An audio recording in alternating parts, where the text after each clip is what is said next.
from the library, Economics for Dummies. And in this, it's by Sean Flynn.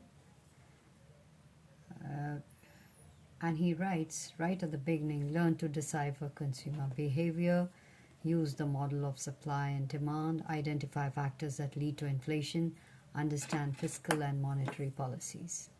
So just to give a review of the book, let me just read from the introduction. He writes, economics is all about humanity's struggle to achieve happiness in a world full of constraints.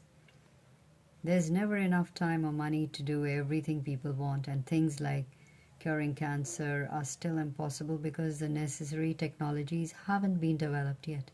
But people are clever. They tinker and invent, ponder and innovate. They look at what they have and what they can do with it and take steps to make sure that if they can't have everything, they'll at least have as much as possible. Having to choose is a fundamental part of everyday life. The science that studies how people choose. Economics is the indispensable if you really want to understand human beings, both as individuals and as members of larger organizations.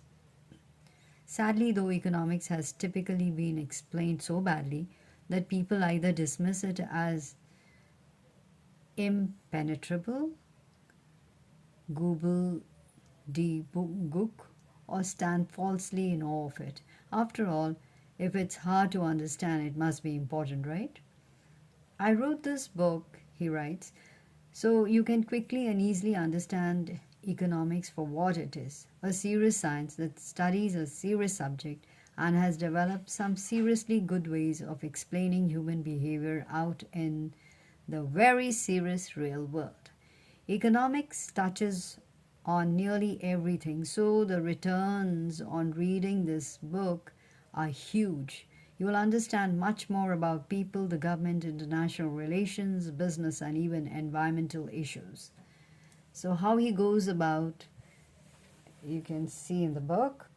So he writes, the English poet Thomas Carlyle called economics the dismal science, but I'm going to do my best to make sure that you don't come to agree with him. I've organized this book to try to get as much economics into you as quickly and effortlessly as possible. I've also done my best to keep it lively and fun. In this book, you find the most important economic theories, hypotheses, and discoveries without a zillion obscure details, outdated examples, or complicated mathematical proofs. Among the topics covered are how the governments fight recessions and unemployment, how and why international trade is good for both individuals and nations. He goes on to write, and I read, why poorly designed property rights are responsible for environmental problems such as global warming, pollution, and species extinctions. How profits guide businesses to produce the goods and services you take for granted. How economic incentives affect healthcare costs, prices, and efficiency. Why competitive firms are almost always better for society than monopolies. How the Federal Reserve controls the money supply, interest rates, and inflation all at the same time. Why government policies such as price controls and subsidies often cause much more harm than good.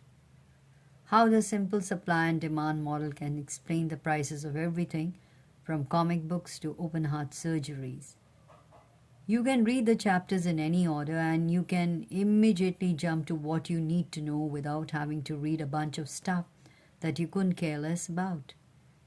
Economists like competition. So you shouldn't be surprised that there are a lot of competing views. Indeed, it's only through vigorous debate and careful review of the evidence that the profession improves its understanding of how the world works. This book contains core ideas and concepts that economists agree are true and important. I try to steer clear of facts or ideas